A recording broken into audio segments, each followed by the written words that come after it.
a month tomorrow, camps are opening up. So it kind of feels like normal, like we're getting there. We've got sporting events, and we spent 3 months prognosticating and projecting, and there was the pendulum was swinging one way or the other every single day in terms of optimism, pessimism, emotions. And until we're actually there, we won't feel 100% secure that it's going to happen. But at least the wheels are in motion and some of the pieces are starting to be put together here. And to chat about it, we're joined now by our TSN hockey insider, Darren Dreger. How big of a win is this for hockey fans, Dregs, the fact that we know camps are going to open July 10th?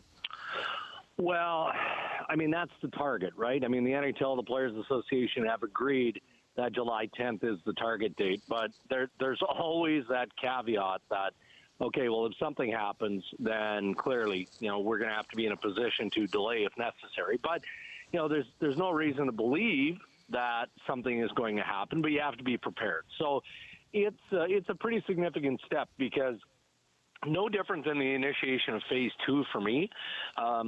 Initiating Phase 2 earlier this month was important because that's what the league and the Players Association said they were hoping was going to happen, that they could initiate Phase 2 early June. They did that. So July 10th has been out there for, the last number of weeks. So to come out and firm it up and say, well, July 10th is our target, okay, again, there's another calendar indication that everybody is on the path, and that includes, Health Canada, the CDC, and the government. So what's next? Well, what's next is Phase 3, and that includes training camp.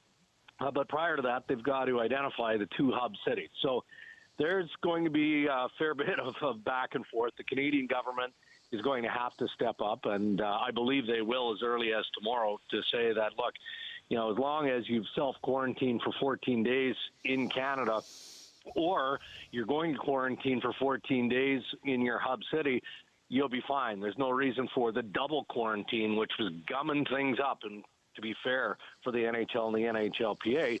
All of this stuff boiled together does speak to the league getting back on the date that you expressed earlier, Brian, and that's August 1st. There's no reason to think that the NHL won't return by that date. So, Dregs, you're thinking Vegas, possibly Toronto is the second hub city? That's what we're going with? Well, I mean, I'm hearing more and more of that, to be fair. Every time I ask people who are part of the process about Vegas, I essentially get the feeling that Vegas at this stage is a lock.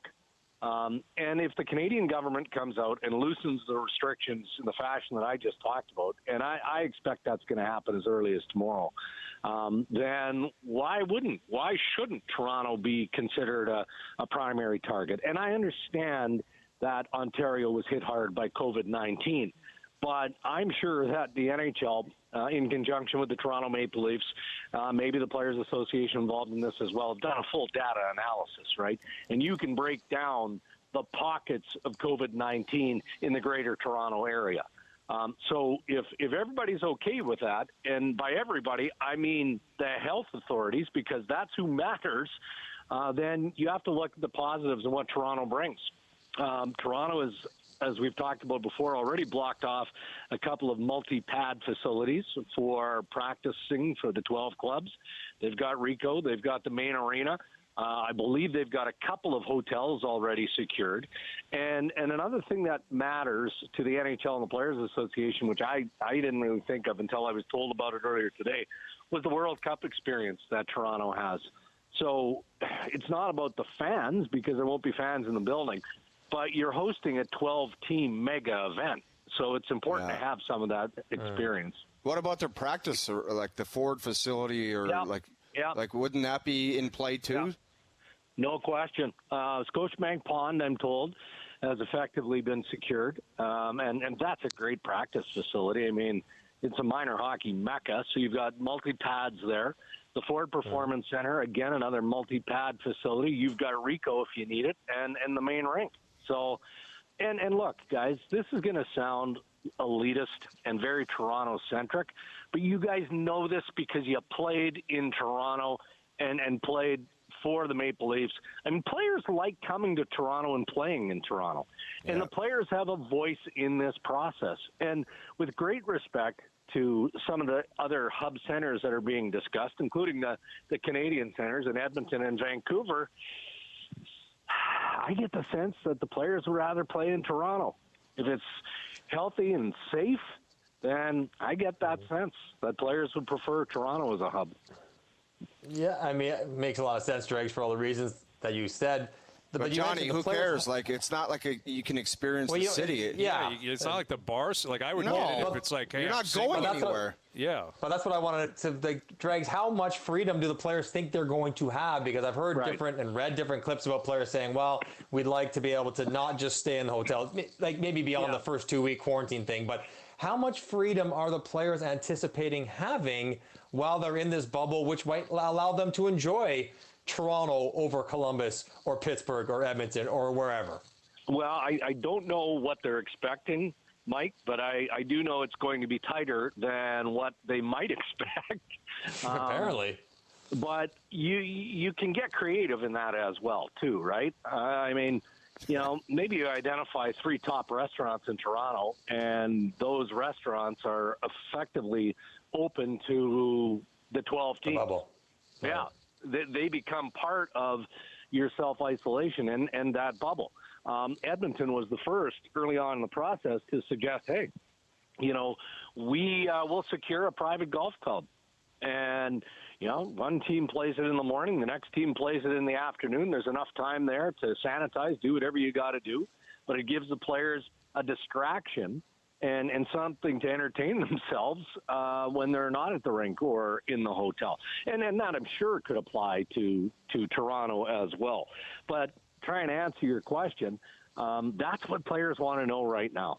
And there could be some pushback. You guys are probably hearing it too, right? I mean, when the League and the Players Association finally agree, we know what the format is.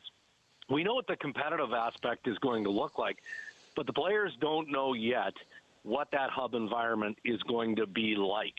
And when they find out that their families probably aren't going to be able to visit, or they're not going to have access to their families until late in the playoffs, perhaps as late as that Stanley Cup final, I don't know, man. It could get dicey for a lot of these guys. But what I continue to say, and it's a messaging that I'm getting from both the NHL and the NHLPA, is there's nothing perfect, and there's got to be sacrifice. And part of the sacrifice has to be for trying to get the game, the sport, back on its feet. So here's hoping that the players, those who have bigger questions and concerns, not health-related, that's a different issue. But anybody with outside of health concerns, let's hope they embrace that.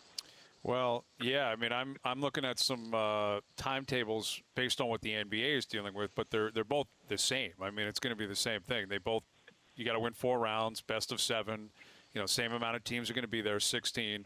The only thing is the NBA is dealing with 1 hub city. The NHL will have 2. But Adrian Wojnarowski tweeting out in the past hour, to put this into perspective, some timetables on the 22 teams in Orlando. 6 teams will be eliminated after 35 to 40 days.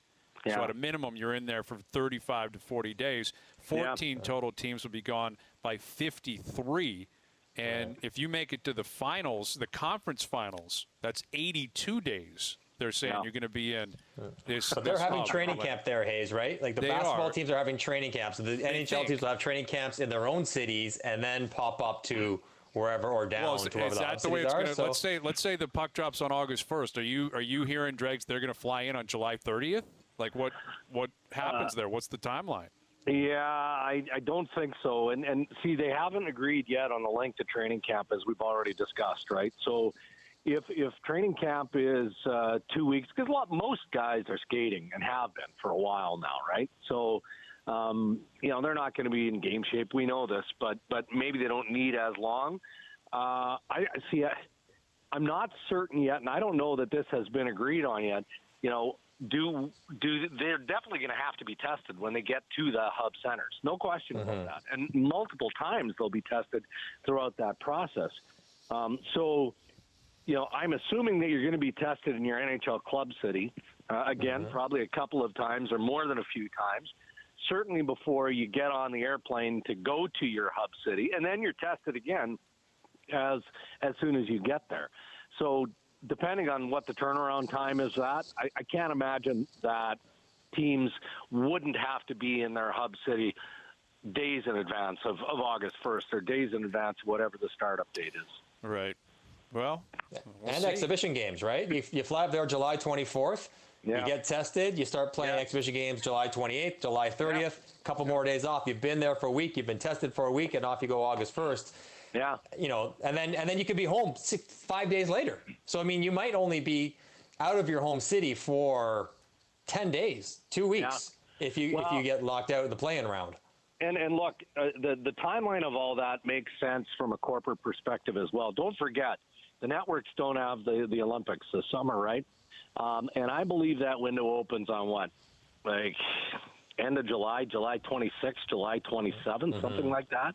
So how happy do you think the executives at NBC, as an example, will be if they can spool up, even exhibition hockey leading into, August 1st and game on with the qualifying rounds and the round robin. So let's not underestimate the power of that in this process. Well, I guess from that standpoint, right, if we're talking, and I don't know if they've determined this yet, but let's say 3 games per day in each hub, that's 6 total, right, between the 2 hubs. So you can have 6 10 games hours going. a day, 20 hours a day. And I hope they stagger it. Like if they find a way to do this properly, and you could have it kind of feel like a March Madness type of vibe, where you first game's at 12:30, the next 1:30, every hour to an hour and a half, you drop the puck, and you're going to be able to stagger games. It'll be great. Well, you know what I'm most excited about, in what you've just said. I want to see how fresh O-Dog is after a week of 6 games per day on a virtual. Greg, I've been waiting 4 months. I think I'll figure out a way to be fresh. We've all been waiting too long. We'll figure it out. We get it for sure. Yeah, that's true. All right, buddy. Well, we'll see. Hopefully, so you're thinking maybe the Canadian government could have an announcement at some point soon. Do you think they'll formally announce that, or the old kind of leak it through the media kind of thing? No, I mean, I get my sense is, and then Reiner Schog was on this earlier today on Twitter as well. Man, he's been entrenched, embedded in the Alberta government politics.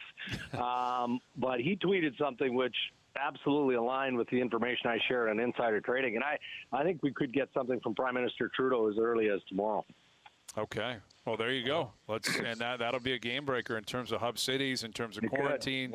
All that good stuff. All right, buddy. Well, we'll wait for that. We'll get into it again real soon. Thank you for doing this, as always. All right, boys. We won't talk tomorrow, so have a good weekend. You got it. There he is, Darren Dreger, our hockey insider.